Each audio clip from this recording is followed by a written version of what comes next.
بسم اللہ الرحمن الرحیم حامدن و مصلین۔ این خان ریسرچ سوسائٹی سے حاضر خدمت ہے آپ کا بھائی مفتی نذیر احمد خان۔ اللہ اور بندے کا فرق۔ اللہ قادر ہے کہ خیر سے شر کو نکالے، شر سے خیر کو نکالے۔ اللہ قادر ہے کہ کسی نعمت کو کسی کے لیے مصیبت بنا دے، کسی مصیبت کو کسی کے لیے نعمت بنا دے۔ لیکن ایک بندہ ہے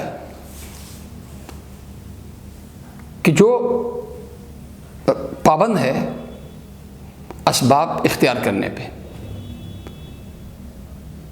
خیر کے راستے سے اس کو خیر ہی مل سکتی ہے، شر کے راستے سے اس کو شر ہی مل سکتا ہے۔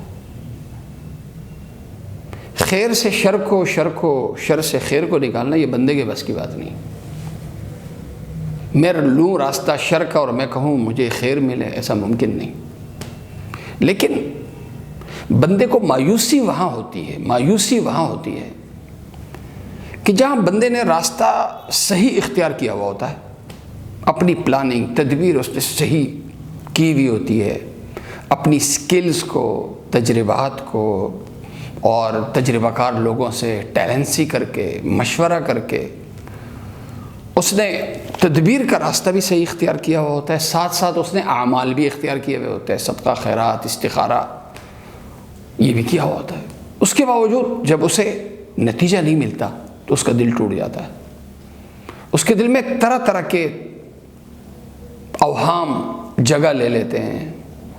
وہ کہتے ہیں جی میں نے تو راستہ صحیح لیا، اللہ نے مجھے نتیجہ کیوں نہیں دیا؟ اللہ تو کہتا ہے ان اللہ لا یضیع اجر المحسنین، اللہ بہترین کام کرنے والوں کے اجر کو اللہ ضائع نہیں کرتا۔ میں جب چل رہا تھا بالکل صحیح راستہ اختیار کر کے، اعمال بھی اسباب بھی، تو مجھے میری مطلوبہ منزل کیوں نہیں ملی؟ قرآن کریم اس بابت ہمیں کئی واقعات بتاتا ہے ہماری رہنمائی کے لیے، اور وہ یہ کہ کبھی کبھی مطلوبہ نتیجہ نہ ملنا، ہم چاہ رہے ہوتے ہیں کہ اس عمل سے مجھے میرا مطلوبہ نتیجہ ملے، لیکن کبھی اس کا نہ ملنا اس میں اللہ تعالیٰ نے ہمارے لیے اس سے بڑھ کے کوئی خیر رکھی ہوتی ہے۔ یا مطلوبہ نتیجہ نہ ملنا اس لیے کہ وہ مطلوبہ نتیجہ انجام کار، وہ نتیجہ میرے لیے مفید نہیں ہوتا۔ عسیٰ ان تکرہوا شیئا وہو خیر لکم وعسیٰ ان تحبوا شیئا وہو شر لکم۔ بہت سی چیزوں کا ہونا ہم چاہتے ہیں حالانکہ وہ ہمارے حق میں اچھا نہیں ہوتا، بہت سی چیزوں کا نہ ہونا ہم چاہتے ہیں حالانکہ ان کا ہونا ہمارے حق میں اچھا ہوتا ہے۔ اس تعلق سے 16ویں پارے میں جہاں حضرت خضر اور حضرت موسیٰ سلام علیہما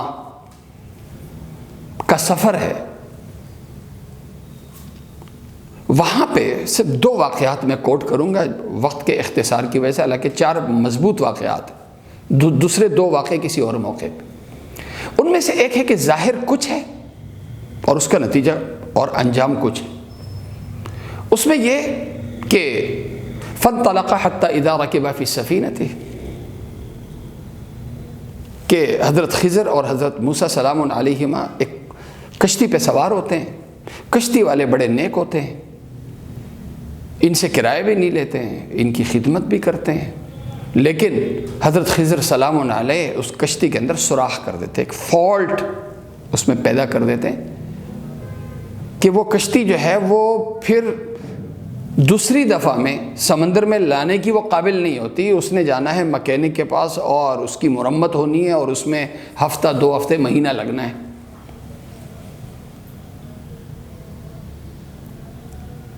حضرت موسیٰ سلام علیہ نے ظاہر دیکھا، ایک طرف خدمت دیکھی کہ بھئی ان لوگوں کا اچھا رویہ، خدمت، اور دوسری طرف ان کو یہ صلہ دیا جائے، یہ صلہ ملنا، اس پہ انہوں نے اپنی تکلیف کا اظہار کیا اور فوراً کہہ بھی دیا لقد جئت شیئا امرا۔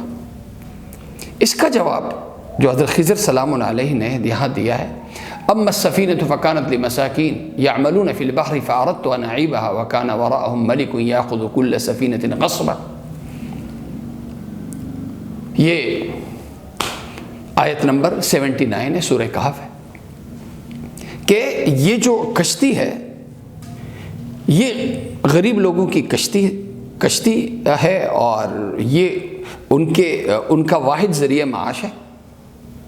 اور جس طرح ہمارے یہاں خاص دنوں میں پولیس والے، حکومت والے جس طرح گاڑیاں ضبط کرتے ہیں، کنٹینرز ضبط کرتے ہیں، اسی طرح بادشاہ کو کشتیوں کی ضرورت تھی تو پولیس بیٹھی ہوئی تھی ساحل سمندر پہ کہ جو بھی نئی کشتی آتی تھی وہ ضبط ہو جاتی تھی۔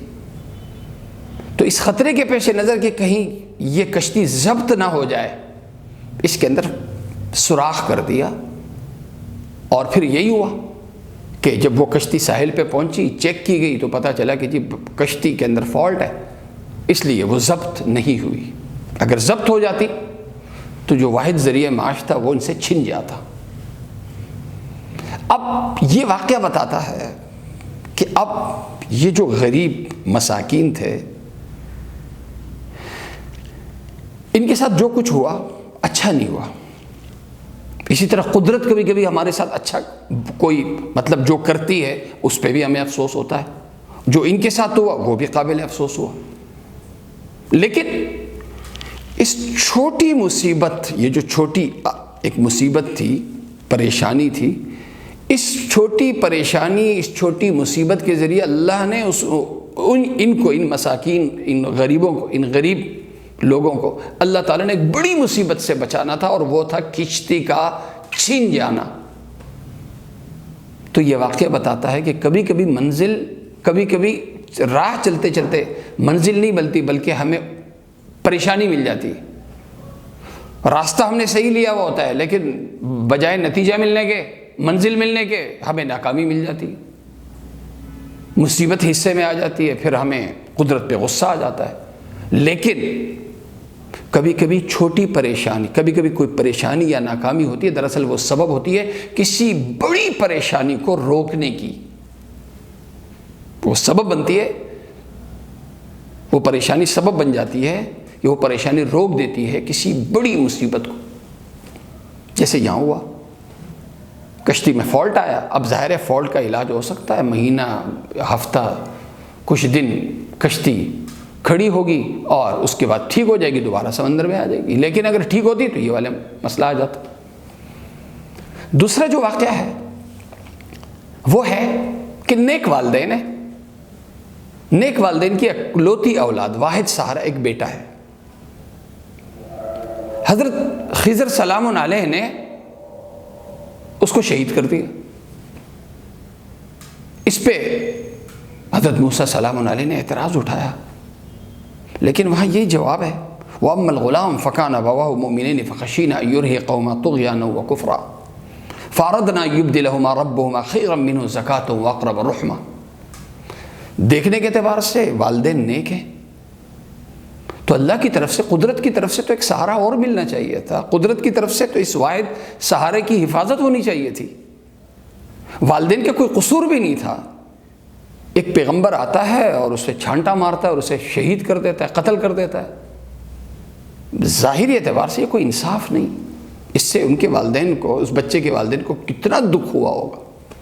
تو ظاہری اعتبار سے بلا وجہ ایک مصیبت مل گئی، بلا وجہ حصے میں ایک بہت بڑی پریشانی آ گئی۔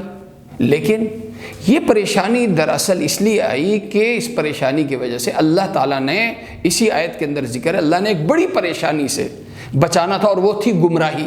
اس بچے نے بڑا ہونا تھا، اور یہ صرف اس بچے نے خود گمراہ نہیں ہونا تھا، بلکہ گمراہی کو لیڈ کرنا تھا، اور آگے جا کے اس بچے کی گمراہی والدین کی گمراہی کا سبب بھی بن جاتی۔ تو اس بچے کی وجہ سے والدین کا گمراہ ہونا اور اس بچے کا گمراہ ہونا، یہ ایک بہت بڑی ایک پریشانی تھی۔ اللہ تعالیٰ نے اس بڑی پریشانی سے بچانے کے لیے اس چھوٹی مصیبت میں، چھوٹی آزمائش میں اللہ تعالیٰ نے انہیں مبتلا کر دیا، اور چھوٹی آزمائش آئی لیکن آگے جواب بھی ہے، فَأَرَدْنَا يُبْدِلَهُمَا رَبُّهُمَا خَيْرًا مِّنْهُ زَكَاةً، کہ یہ پریشانی ہے، اس کا نعم البدل اللہ دے گا۔ اس اکلوتی واحد سہارے کے بدلے اللہ تعالیٰ دوسری ایک اولاد دے گا، دوسرا بیٹا دے گا، جو ان والدین کے لیے دنیا کا سہارا اور آخرت کا صدقہ جاریہ وہ بچہ بنے گا۔ تو یہ آیات بتاتی ہیں آج ہم دیکھیں اب ہمارے اجتماعی حالات، انفرادی حالات، کاروباری حالات، سیاسی انتشار، یہ سب جب اسباب کو دیکھتے ہیں تو مایوس ہو جاتے ہیں۔ اسباب میں کچھ نہیں، اصل ذات اللہ کی ہے، وہ اللہ اس پر قادر ہے کہ خیر کو اللہ تعالیٰ خیر سے شر کو نکالے، شر سے خیر کو نکالے، تو ہمیں اللہ کی طرف متوجہ ہونا ہے۔ اور کبھی کبھی حصے میں بلا وجہ اگر کوئی پریشانی آ جائے تو اسے من جانب اللہ سمجھے، اور رضا بقضا یعنی تقدیر پہ، اپنے نصیب پہ اللہ سے راضی رہنا، اللہ سے گلہ شکوہ نہ کرنا، یہ ایک مسلمان کی صفت ہے۔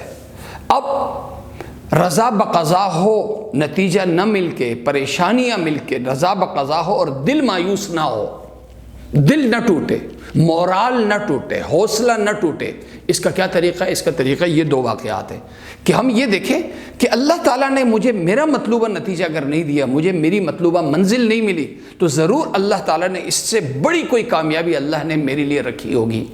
اللہ نے اگر آج کوئی کسی مصیبت آزمائش کا مجھے شکار کیا ہے، تو شاید یہ چھوٹی آزمائش کسی بڑی آزمائش سے بچنے کا اللہ اس کو ذریعہ بنا رہا ہے۔ تو اللہ غفور الرحیم ہے، بندوں پہ مہربان ہے، کتب علی نفسی الرحمہ، اللہ نے دنیا میں رحم ہی کرنا ہے۔ لیکن اگر کوئی پریشانی میرے حصے میں آتی ہے تو پریشانی اس لیے آتی ہے کہ وہ دراصل وہ پریشانی، وہ ناکامی میری بڑی کامیابی کا سبب اللہ نے اس کو بنانا ہوتا ہے۔ اللہ تعالیٰ مجھے اور آپ سب کو عمل کرنے کی توفیق عطا فرمائے۔ وآخر دعوانا ان الحمد للہ رب العالمین۔